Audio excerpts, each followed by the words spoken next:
बच्चों, स्वागत है आप सभी का एक बार फिर आपके अपने यूट्यूब चैनल लेके फ्यूचर एकेडमी में। मैं अजीत कपासिया। प्यारे बच्चों, इंग्लिश ग्रामर में हम वोकेबलरी सीख रहे थे और आज की इस वीडियो में हम बिल्डिंग और उनसे रिलेटेड कुछ उनके जो पार्ट्स होते हैं या उनका जो कंस्ट्रक्शन वर्क होता है उसकी रिलेटेड जो है आज वर्ड मीनिंग सीखने वाले हैं। तो प्यारे बच्चों, अगर आप इंग्लिश स्पीकिंग सीखना चाहते हो उसके लिए सबसे इंपॉर्टेंट होती है वोकेबलरी। तो जितनी ज़्यादा अच्छी आपकी वोकैब होगी उतनी ज़्यादा अच्छी आप इंग्लिश बोल सकते हो। तो जो भी बच्चे इंग्लिश सीखना चाहते हैं सबसे पहले वो एक काम करेंगे, इस वीडियो को जो है लाइक करेंगे और अपने सभी यार दोस्तों के साथ शेयर करेंगे जिनको वो इंग्लिश बोलना सिखाना चाहते हैं। तो चलिए शुरू करते हैं आज की वीडियो। और अगर आप पहली बार इस चैनल पर आए हैं तो चैनल को सब्सक्राइब कर लेना। और जितनी भी मैंने इंग्लिश में आज तक वीडियो बनाई है उन सभी की मैंने एक प्लेलिस्ट बना रखी है। आपको जो है इस वीडियो के डिस्क्रिप्शन बॉक्स में लिंक मिल जाएगी, वहाँ से आप सारी वीडियोज़ को देख सकते हो। ठीक है। जो बच्चे केवल इंग्लिश स्पीकिंग सीखना चाहते हैं तो वो सबसे पहले अपनी वोकैब को अच्छी करें, उसके बाद जो है वो थोड़ा सा ग्रामर के रूल्स एंड रेगुलेशन उनको सीखने की ज़रूरत है। और जो बच्चे अपनी ग्रामर को अच्छा करना चाहते हैं तो बिल्कुल शुरुआत से एक एक वीडियो देखना उनके लिए इंपॉर्टेंट है। मैंने एक एम लिया है कि मैं 35,000 वर्ड जो है आपको सिखाने वाला हूँ, तो उसी में ये सीरीज चल रही है और आज की जो है बिल्डिंग से रिलेटेड हम जो है वोकैब जो है सीखने वाले हैं। तो सबसे पहले बिल्डिंग का मतलब होता है इमारत। बिल्डिंग का मतलब क्या होता है? इमारत। फोर्ट का मतलब होता है किला। टेम्पल का मतलब होता है मंदिर। मॉस्क्यू का मतलब होता है मस्जिद। और मिनरेट का मतलब होता है मस्जिद की जो मीनार होती हैं। आपने देखा कि मस्जिद के ऊपर चार जो है ऐसे मीनार खड़ी होती हैं, तो उन्हें क्या बोलते हैं? मिनरेट बोलते हैं। चर्च का मतलब होता है चर्च या गिरजाघर। मठ का मतलब होता है कॉलिस्टर, जो होता है कॉलिस्टर का मतलब होता है मठ, जहाँ पर साधु संत रहते हैं उस जगह को क्या बोलते हैं? मठ। डोम मतलब गुंबद, जो मंदिर के ऊपर की चोटी जो होती है, ऊपर का जो पार्ट होता है वो क्या होता है? गुंबद। हर्मिटेज का मतलब होता है साधु कुटी। साधु कुटी को क्या बोलते हैं? हर्मिटेज। अब कुछ घरों के बारे में बात करते हैं। जैसे विला आपने सुना है, जो बहुत ज़्यादा अमीर लोग होते हैं उनके घरों को क्या बोला जाता है? विला कहते हैं। कुछ लोगों के पास मेंशन भी होते हैं, तो मेंशन माने होती है हवेली। पुराने ज़माने में आपने देखा जो राजा महाराजा हुआ करते थे उनके पास में हवेली हुआ करती थी, तो जिनको क्या बोलते थे? मेंशन। पैलेस माने महल। राजा महाराजाओं के पास ही क्या होते थे? पैलेस होते थे। जो बहुत अमीर व्यक्ति हुआ करते थे उनके पास पैलेस हुआ करते थे। ये तीनों जो वर्ड हैं आज भी आपको पैलेस देखने को मिल जाएंगे, जैसे जयपुर महल आपको देखने को मिल जाएगा। ठीक है। तो राजा महाराजा हुआ करते थे उनके पास में हुआ करते थे महल। हवेली मेंशन आज भी देखने को मिल जाते हैं, जैसे अनिल अंबानी हैं और मुकेश अंबानी हैं, तो उनके जो घर होते हैं, वो शाहरुख खान का घर है तो वो मेंशन ही कहा जाएगा, मतलब हवेली। विला, जो अमीर लोग होते हैं उनके घर को विला भी कहा जाता है। ठीक है। तो ये तीनों ही जो वर्ड हैं ये आम आदमियों के लिए नहीं है, चाहे वो विला बोल रहे हैं, मेंशन बोल रहे हैं, पैलेस बोल रहे हैं। अपार्टमेंट का मतलब है जब शहर में जब आप रहते हो सिटी में, तो वहाँ जो सेक्टरों में जो मकान होते हैं, सेक्टरों में आपने देखे हैं, तो वहाँ पर अपार्टमेंट बने होते हैं, तो वो जो घर हैं उनको बोलते हैं अपार्टमेंट। बंगलो, बंगलो आप जानते हैं ये भी अमीर लोगों का जो घर होता है उसको नाम दिया जाता है बंगला। हाउस माने होता है मकान और होम माने होता है घर। हाउस का मतलब है जिसका एक प्रॉपर स्ट्रक्चर हो। देखो, हाउस और होम में थोड़ा सा डिफरेंस है, मैं पहले भी कई बार बता चुका हूँ। हाउस माने होता है जिसका एक प्रॉपर बिल्डिंग स्ट्रक्चर हो, जो कंस्ट्रक्शन से बना हुआ हो, और जिसमें एक प्रॉपर उसका जो है स्ट्रक्चर हो। होम जो होता है उसका कोई प्रॉपर स्ट्रक्चर नहीं होता। अगर आप सड़क पे भी पल्ली टांग कर रहने लग जाओ, आप झुग्गी झोपड़ी बना कर रहने लग जाओ, तो वही आपका घर है। जहाँ भी आप रहते हो वही आपका घर होता है, चाहे आप किराए पे रह रहे हो या किसी खुद के मकान में रह रहे हो। जबकि हाउस जो होता है उसका एक मकान मालिक होता है। ठीक है। हाउस का मतलब है उसका प्रॉपर एक मकान मालिक होता है। अगर आपका हाउस की बात कर रहे हैं तो आपके मालिक हो आप उसके, और उसका एक प्रॉपर बिल्डिंग स्ट्रक्चर है। जबकि होम का कोई भी बिल्डिंग स्ट्रक्चर नहीं होता। आप झोपड़ी में भी रह रहे हो तो वो भी आपका मकान है। आप सड़क पे भी रह रहे हो, झुग्गी झोपड़ी घेर कर कहीं भी रह रहे हो आप, तो वही आपका घर कहलाता है।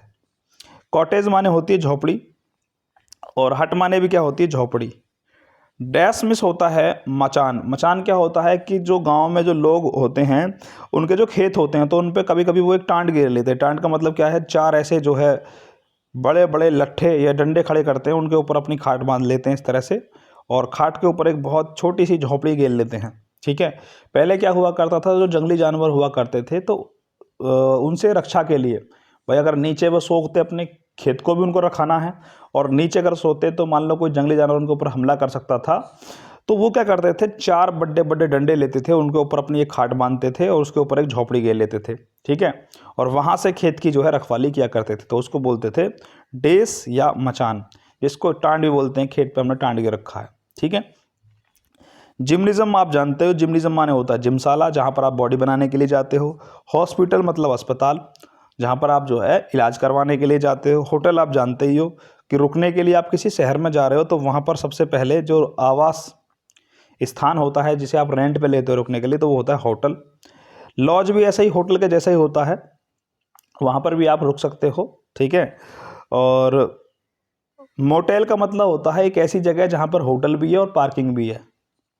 रेस्टोरेंट जहाँ आप खाना खाने के लिए जाते हो। इनका मतलब होता है सराय, यात्रियों के रुकने के लिए सराय। पहले क्या होता था कि पहले जब आपकी गाड़ियाँ वगैरह नहीं चलती थी तो बुग्गियों से, रथ से या हाथी, ऊँट इत्यादि से हम जो है परिवहन या ट्रांसपोर्ट का काम करते थे। तो लगभग जो है 50-100 किलोमीटर की दूरी पर सराय बनी होती थी, जहाँ पर यात्री जो है आराम कर सके, आराम करने के लिए, रुकने के लिए। आज भी आपने जो बस स्टैंड देखे हैं तो बस स्टैंड पे इस तरह का एक छोटा सा जो बिल्डिंग स्ट्रक्चर बना होता है जहाँ पर आप बैठ के इंतजार करते हो, वेट करते हो, तो वो क्या कहलाती है आपकी इन या सराय कहलाती है, ठीक है। जहाँ पर लिखा होता है फलाना बस स्टैंड, ढिकाना बस स्टैंड।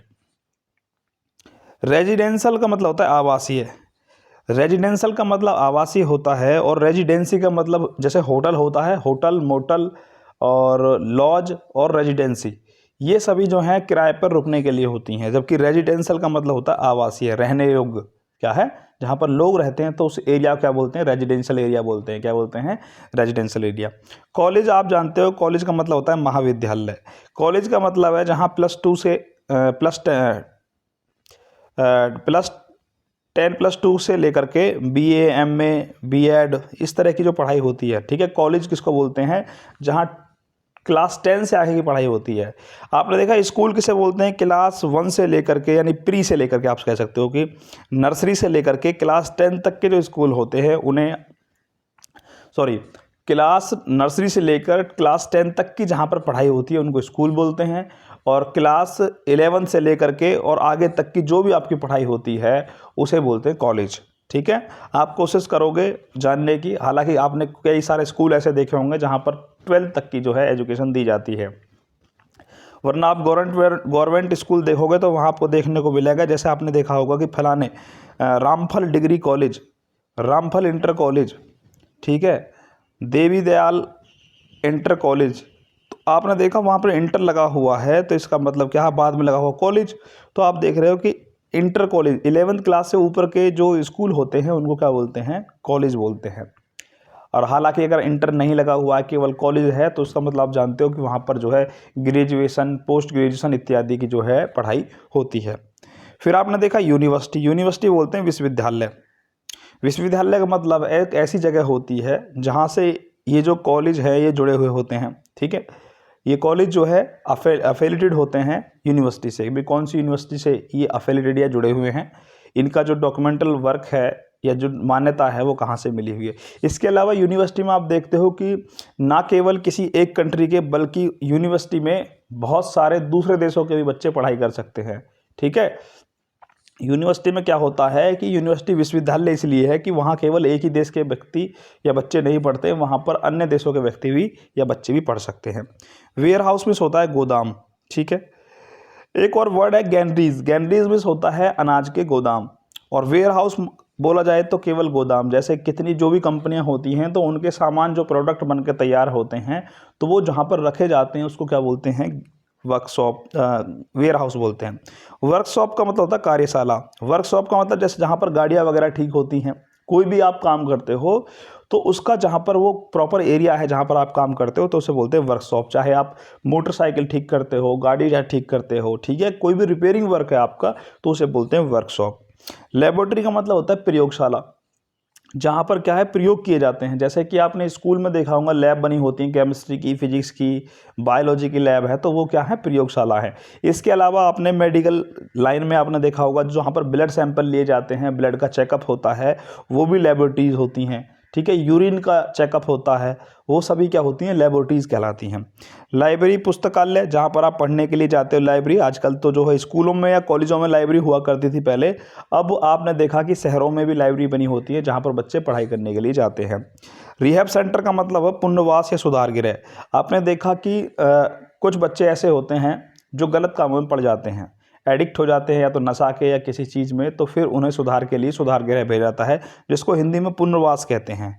एक होता है ड्रग रिहैब सेंटर, नशा मुक्ति केंद्र। आजकल आप जान रहे हो कि बहुत सारे व्यक्ति ऐसे हैं जो अल्कोहल या किसी प्रकार की किसी ड्रग का यूज करते हैं, तो उनको सुधारने के लिए नशा मुक्ति केंद्र में भेजा जाता है, जिसे बोलते हैं ड्रग रिहैब सेंटर। हॉस्टल में छात्रावास, स्कूल में पढ़ने वाले बच्चे जब उसी स्कूल में रहते हैं एक बिल्डिंग के अंदर, ठीक है, यानी डेली वो अपने घर से अप डाउन नहीं करते बल्कि प्रॉपर उसी जगह पर रहते हैं, स्कूल के आसपास या स्कूल के अंदर ही किसी जगह पर रहते हैं, ठीक है, तो वो कहलाता है हॉस्टल। शेल्टर का मतलब होता है आश्रय गृह। मतलब शेल्टर, आश्रय का मतलब है कि जो बेघर लोग होते हैं, जिनके पास अपना घर नहीं होता, तो उनके लिए शेल्टर बने हुए होते हैं जहाँ पर वो क्या ले सकते हैं, आश्रय ले सकते हैं। मान लो किसी दूसरे देश से रिफ्यूजी आए हुए हैं, शरणार्थी आए हुए हैं, मतलब अभी आप देख रहे हो बांग्लादेश के जैसे हालात है, अगर वहाँ से कुछ लोग परेशान होकर के इंडिया आ जाए तो जहाँ पर उनको रखा जाएगा, ठीक है, आपने देखा कि बहुत सारे जैसे अब सर्दियों के समय में क्या होता है, कुछ लोग लोगों के लिए कुछ रैन बसेरे वगैरह बना देते हैं, ठीक है, रोड के आसपास ही कुछ रुकने के लिए तंबू वगैरह लगा देते हैं, तो वो क्या कहलाते हैं, आपके आश्रय गृह, शेल्टर कहलाते हैं। प्रिजन या जेल। प्रिजन या जेल माने आप जानते हो जेल होती है जहाँ पर कैदियों को रखा जाता है, तो उसको बोलते हैं प्रिजन या जेल। सेल मिस होता है तहखाना। आपने देखा कि जो जेल में व्यक्ति होते हैं तो जिस कमरे में वो रखा जाता है जिनको, तो उनको बोलते हैं cell. Cell number 2, cell number 3, तहखाना भी बोल देते हैं। सेल माने क्या होता है, तहखाना भी होता है, ठीक है। ल्यूनेटिक या असाइलम का मतलब होता है पागल खाना, जहाँ पर मेंटली डिसेबल्ड जो लोग होते हैं, जो पागल हो चुके होते हैं, जिनका माइंड डिस्टर्ब होता है, उन्हें ल्यूनेटिक या असाइलम में रखा जाता है। अवेरी का मतलब होता है चिड़िया खाना। बैरक, सेना की जो रहने की जगह होती है जहाँ पर आपकी आर्मी वगैरह रहती है, ठीक है, तो सोल्जर्स रहते हैं जहाँ पर, उसको बोलते हैं बैरक। म्यूजियम का मतलब होता है संग्रहालय। म्यूजियम का जहाँ पर पुरानी चीज़ें रखी होती हैं जो खुदाई से प्राप्त हुई है या पुराने अवशेष रखे होते हैं, दिखाया जाता है आपको, किसी भी राजा के बारे में बताया जा रहा है या किसी भी महान पुरुष के बारे में, मान लिया गांधी जी के बारे में, कोई उनकी ड्रेस है, उनकी किताबें हैं, उनकी एजुकेशन जुड़ी हुई चीज़ें हैं, तो संग्रहालय में रखी होती हैं, ठीक है। लाइट हाउस का मतलब होता है बिजली घर। स्टेशन का मतलब स्टेशन, अब स्टेशन जैसे रेलवे स्टेशन है आपका, एक जगह बस स्टैंड है, तो वो क्या हो गई, एक प्रॉपर जगह हो गई जहाँ पर बस मिलती हैं, जहाँ पर रेल रुकती हैं, तो उसको क्या बोलते हैं, स्टेशन। गैराज में से होता है मोटर खाना। गैराज का मतलब जहाँ पर गाड़ियाँ वगैरह खड़ी होती हैं या गाड़ियाँ वगैरह ठीक की जाती हैं, तो उसको बोलते हैं गैराज, ठीक है। कंपनी आप जानते हो जहाँ पर क्या है, सामान या वस्तुओं का उत्पादन किया जाता है, कंपनी। मील मिस, जैसे आपने देखा जो चक्की होती है आपकी, मील माने क्या होता है, चक्की, जैसे आटा चक्की है आपकी, फ्लोर मिल, तो उसको मील बोलते हैं, ठीक है। आटा चक्की, उसको क्या बोलते हैं, मील। तो चक्की को इंग्लिश में क्या बोलते हैं, मील बोलते हैं। फैक्ट्री का मतलब कारखाना, जहाँ पर वस्तुएं तैयार होती हैं। अब कारखाना कैसा रहता है, जैसे लोहे की कोई वस्तुओं का निर्माण करना है आपको, तो उसे बोलेंगे फैक्ट्री या कारखाना, जहाँ पर उनको बनाया जा रहा है। अगर टेक्नोलॉजी की सहायता से बनाया जा रहा है, टेक्नोलॉजी की सहायता से, तो कंपनी है जहाँ पर टेक्नोलॉजी का काम हो रहा है। कारखाना क्या होता है, फैक्ट्री, जहाँ पर मैन पावर ज़्यादा काम करती है, लोग ज़्यादा काम कर रहे हैं, यानी ज़्यादातर काम जो है वो मैनुअल हो रहा है, ऑटोमेटिक काम हो रहा है तो कंपनी, और मैनुअल काम हो रहा है तो वो फैक्ट्री कहलाती है आपकी। अब देखते हैं पार्ट्स ऑफ होम, जैसे कि बेसमेंट। बेसमेंट का मतलब तहखाना होता है। क्या होता है, तहखाना। आपने देखा आपका घर है, घर के नीचे जो आपने बिल्डिंग बनाई हुई है ज़मीन में नीचे, तो वो कहलाता है बेसमेंट या तहखाना। रूम मिस होता है कमरा। हॉल मिस होता है बड़ा कमरा। और स्टोर रूम माने होता है सामान कक्ष, जहाँ पर स्टोर रूम, आपने घर में एक ऐसा कमरा होता है जहाँ पर आप सारा जो सामान होता है बचा हुआ या वेस्टेज जो होता है उसे कहाँ पर रखते हो, आप स्टोर रूम में रखते हो। बेडरूम का मतलब होता है शयनागार, जहाँ पर आप सोते हो, जहाँ पर सोने वाला जो कमरा होता है उसे बोलते हैं बेडरूम। किचन माने होता है रसोई, जहाँ पर आप खाना वगैरह पकाते हो, ठीक है, या खाते हो। लॉन्ड्री का मतलब होता है कपड़े धोने का कक्ष, जहाँ पर आपके पुराने कपड़े वगैरह रखे होते हैं, जहाँ पर आप कपड़ों की धुलाई करते हो। वॉशिंग मशीन आपकी रखी हुई है। आजकल तो शहरों में आपने देखा है कि जो आपका वॉशरूम होता है वहीं पर जो है कुछ वॉशिंग मशीन वगैरह रखी होती है, लेकिन जो बड़े बड़े घर होते हैं, मकान होते हैं शहरों में, उनमें क्या है, लॉन्ड्री रूम अलग होता है। लिविंग रूम का मतलब होता है जहाँ पर आप बैठते हो, बैठक होती हैं, आपने देखा गांव में बैठक हुआ करती थी तो उसको बोलते हैं लिविंग रूम। डाइनिंग रूम का मतलब भोजन कक्ष, जहाँ पर आप सभी बैठ करके अपना जो है भोजन करते हो उसे बोलते हैं डाइनिंग रूम। गेस्ट रूम का मतलब है अतिथि कक्ष। अतिथि कक्ष मतलब रिश्तेदारों के लिए जो जगह होती है कि आपने कमरा पहले से बनाया हुआ है जहाँ पर आपके रिश्तेदार आ सकें और रुक सकें, ठीक है। बाथरूम का मतलब होता है स्नानागार, बाथरूम जो नहाने के लिए है। लेटरिन, टॉयलेट और वॉशरूम ये सभी शौचालय होते हैं, अलग अलग जगह पर इनको अलग अलग नाम दिया जाता है। जैसे कहीं पर आप लेटरिन वर्ड यूज करते हो, कहीं पर टॉयलेट, कहीं पर वॉशरूम, तो ये सभी शौचालय जहाँ आप शौच करने के लिए जाते हो, मतलब हल्के होने के लिए जाते हो, चाहे आप टॉयलेट करने के लिए जा रहे हो, वॉशरूम के लिए, ठीक है। गेट का मतलब होता है मेन दरवाज़ा, जो आपके घर के आगे सबसे मेन दरवाज़ा होता है उसको बोलते हैं गेट, ठीक है। उसके बाद होता है आपका फाउंडेशन। फाउंडेशन माने होते हैं नींव। जब आपका मकान बनता है और नीचे से सबसे पहले जो ईंट लगनी स्टार्ट होती है उसको बोला जाता है नींव। डोर मिस होता है दरवाज़ा। अब आपने देखा हर कमरे के अंदर आपका एक दरवाज़ा मिल जाएगा आपको। डोर फ्रेम मिस होती है चौखट, और हर कमरे के बाहर आपको एक डोर फ्रेम लगा होता है, चौखट लगी होती है जिसमें आपका जो डोर है वो फिक्स होता है। बालकॉनी मिस होता है बरामदा। कोर्टयार्ड मिस होता है आंगन, और सीलिंग मिस होती है छत। रूफ मिस छत। अब आप देखोगे सीलिंग में और रूफ में क्या अंतर है। सीलिंग का मतलब है ये मकान बना हुआ है आपका, और ये आपकी हो गई रूफ। तो ऊपर वाला जो पार्ट होता है छत का उसको बोलते हैं रूफ, और नीचे वाला जो पार्ट होता है अंदरूनी जो भाग होता है उसको बोलते हैं सीलिंग। एटिक मिस होती है अटारी। अटारी का मतलब है जो आपकी बिल्डिंग के ऊपर का, सबसे ऊपर का जो भाग होता है उसको अट्टा भी बोल देते हैं, अटारी बोल देते हैं, ठीक है। ऊपर जो आप कमरा बनाते हो सबसे ऊपर वाला जो पार्ट होता है वो होता है अट्टा या अटारी। नीच का मतलब होता है आला। वॉल का मतलब होता है दीवार। लैटिस का मतलब होता है जाली। लेडर का मतलब होता है सीढ़ियाँ। लैडर का मतलब क्या होता है, सीढ़ी।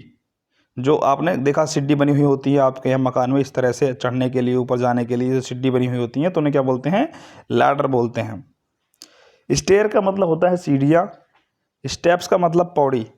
अब ये स्टेयर का मतलब भी सीढ़ियाँ होती हैं, लैडर का मतलब सीढ़ी होती है, और स्टेयर का मतलब सीढ़ियाँ। अब स्टेप्स का मतलब पैड़ी। पैड़ी का मतलब जो ये आपकी लैडर बनी हुई है यानी सीढ़ी बनी हुई है ऊपर चढ़ने के लिए, जिसे हिंदी में जीना बोलते हैं। क्या बोलते हैं, जीना। अब इसका जो एक एक ये जो सीढ़ी है, जो एक एक लैडर है, इसको स्टेप भी बोलते हैं। क्या बोलते हैं इसको, एक एक को क्या बोलते हैं, स्टेप, सीढ़ी। ड्रेन मिस होता है नाली, और गटर मिस होता है बड़ा वाला जो नाला होता है। आपने देखा बड़े बड़े शहरों में जो दोनों साइड बना होता है रोड के, वो होता है नाला, जो काफ़ी गहरा हो। नालियाँ क्या होती हैं, छोटी होती हैं, जो घर के पानी को बाहर निकालने के लिए यूज की जाती हैं, तो उसको बोलते हैं ड्रेन यानी नाली। जबकि शहरों में जो बड़े बड़े आपने पानी के बाहर निकालने के लिए होते हैं, यानी पूरे शहर का पानी बाहर निकालने के लिए बने होते हैं, वो होते हैं गटर या नाले। अब देखते हैं कंस्ट्रक्शन वर्क, यानी कि जो भवन निर्माण कार्य होता है उससे रिलेटेड कुछ वर्ड देखते हैं। जैसे कंस्ट्रक्शन माने होता है भवन निर्माण। आर्किटेक्चर मिस होता है वास्तुकला, यानी जो डिजाइन होता है घर का, ठीक है, या किसी भी बिल्डिंग का जो डिजाइन होता है उसको बोलते हैं आर्किटेक्चर। और आर्किटेक्ट का मतलब होता है वास्तुकार, डिजाइन को बनाने वाला जो होता है। जैसे मान ली ताजमहल बनाया था किसी ने, तो वो उसका आर्किटेक्ट कहलाया। क्या कहलाया, आर्किटेक्ट। जबकि जो उसका डिजाइन है ताजमहल का, वो क्या कहलाएगा, आर्किटेक्चर। क्या कहलाएगा। इंफ्रास्ट्रक्चर का मतलब होता है आधारभूत संरचना, और स्ट्रक्चर का मतलब होता है ढांचा। यानी किसी भी घर का जो आपका एक ढांचा स्ट्रक्चर है वो किस तरह का है, जो डिजाइन है आपका वो किस तरह का है, किस तरह का ढांचा है। रिनोवेशन का मतलब होता है नवीकरण, बोलते हैं ना, रिनोवेशन करना है हमें, दोबारा से किसी भी चीज़ को। आपने देखा आपका घर था पुराना, उसकी आपने जो है वॉश वगैरह करवाया, उसको उसकी पुताई करवाई आपने, दोबारा से डेंटिंग पेंटिंग करवाई, तो उसको बोलते हैं रिनोवेशन, यानी नवीकरण करना, सुधार करना उसमें। पुराना घर था उसको तोड़ फोड़ कर आप जो है नया बना रहे हो और सही कर रहे हो उसको, तो वो रिनोवेशन कहलाता है। मैन्युफैक्चरिंग का मतलब होता है उत्पादन करना। क्या होता है, उत्पादन। पिलर मीन्स होता है खंभा। तो आपने देखा कि घर में अंदर जो पिलर लगाए जाते हैं, जिनके ऊपर जो दीवारें टिकती हैं, पिलर बोल देते हैं, जिनमें सरिया वगैरह डालकर आप बनाते हो। सैंड मिस होता है रेत, और ग्रेवल मिस होती है बजरी। लाइम मिस होता है चूना। स्टोन मिस होता है पत्थर। सॉइल मिस होती है मिट्टी, और मड मिस होती है गीली मिट्टी या कीचड़। गारा आपने देखा होगा एक बना होता है, तो गीली मिट्टी करते हैं, उसमें पानी डालते हैं पहले मिट्टी में, तो वो कहलाती है मड। मैसोनरी में से होता है चिनाई, जो मिस्त्री चिनाई करता है उसको बोलते हैं मैसोनरी, क्या बोलते हैं। और मड मोटार में से होता है मिट्टी का जो गारा होता है तो उसको बोलते हैं मोटार, क्या बोलते हैं, मोटार बोलते हैं। रबर में से होता है सरिया। सेरेमिक में से होती है चीनी मिट्टी, जिससे आपने देखा कप या प्लेट वगैरह बनाए जाते हैं। कंक्रीट में से होता है आपका मसाला। स्टील में से होती है इस्पात, स्टील आप जानते ही हो, जो चमकीली सी होती है, होता था वो लोहा ही है, लेकिन लोहे का जो है एक ऐसा रूप होता है। स्टील के आपने बर्तन भी घर पर यूज किए होंगे। ग्राइडर में से होते हैं गाटर, गाटर पट्टिया सुने हैं आपने, घरों में कुछ लेंटर होते हैं, कुछ गाटर पट्टिया होते हैं, तो ग्राइडर में से होता है गाटर। ब्रिक में से होती है ईंट। और सीमेंट में से क्या होता है, सीमेंट होता है। मैकेनिक माने होता है मिस्त्री। अब ये मैकेनिक क्या होता है, जितने भी तरह के मिस्त्री होते हैं सबको मैकेनिक बोला जाता है। चाहे आपका जो है टीवी ठीक करने वाला जो मिस्त्री होता है उसको भी मैकेनिक बोलते हैं। साइकिल ठीक करने वाला जो मिस्त्री होता है उसको भी मैकेनिक बोलते हैं। मोटरसाइकिल, गाड़ी, सबका जो होता है मैकेनिक होता है। लेकिन जो मकान बनाने वाला मिस्त्री होता है उसको बोलते हैं मैसन या राजमिस्त्री। इस बात को ध्यान रखना, बहुत इंपॉर्टेंट वर्ड है, शायद आपको आसानी से पता ना हो कि जो चिनाई करने वाला मिस्त्री होता है, जो आपके घर का निर्माण करता है, उसको बोलते हैं मैसन या राजमिस्त्री। वर्कर या लेबर माने होते हैं मजदूर, जो वहाँ पर घर पर चिनाई के मिस्त्री के साथ साथ में जो काम करते हैं, जो उसकी हेल्प करने के लिए होते हैं, वो क्या होते हैं, वो होते हैं वर्कर या लेबर। ठीक है। अब अगर डिग्री, विदाउट डिग्री है तो राजमिस्त्री कहलाएगा। एक होता है सिविल इंजीनियर, आपने सुना है, ठीक है। अगर उसने पढ़ाई करी है बिल्डिंग बनाने वगैरह, प्रॉपर नॉलेज है उसे, बिल्डिंग कैसे बनाई जाती है सब कुछ उसने पढ़ के करा है, अगर डिग्री ली है तो वो फिर इंजीनियर कहलाता है। अगर केवल वो प्रैक्टिस के आधार पर मिस्त्री बन गया है, राजमिस्त्री जैसे गांव में होते हैं, देखकर उसने सीखा है, तो वो मैसन कहलाता है। तो ये थी आज बिल्डिंग से रिलेटेड आपकी वीडियो। आई होप आपको अच्छी लगी होगी। जिन बच्चों ने कुछ भी नया सीखा है वो कमेंट करके जरूर बताएं। और वीडियो सेशन आपको कैसा लग रहा है, जो मैं आपको 35,000 वर्ड का एम लेकर चल रहा हूँ कि 35,000 वर्ड आपको सिखाने हैं, वाकई में कुछ ना कुछ आपको नए वर्ड मिल रहे हैं या नहीं मिल रहे हैं। कौन कौन से ऐसे वर्ड है जो आज आपने पहली बार सुने, और कितने ऐसे वर्ड थे जो आप पहले से जानते हैं, कमेंट करके जरूर बताएं। मिलते हैं नेक्स्ट वीडियो में, तब तक वीडियो देखते रहो, लाइक शेयर सब्सक्राइब करते रहो और सपोर्ट करते रहे, ताकि आपको एक से एक अच्छी वीडियो देखने को मिलती रहे।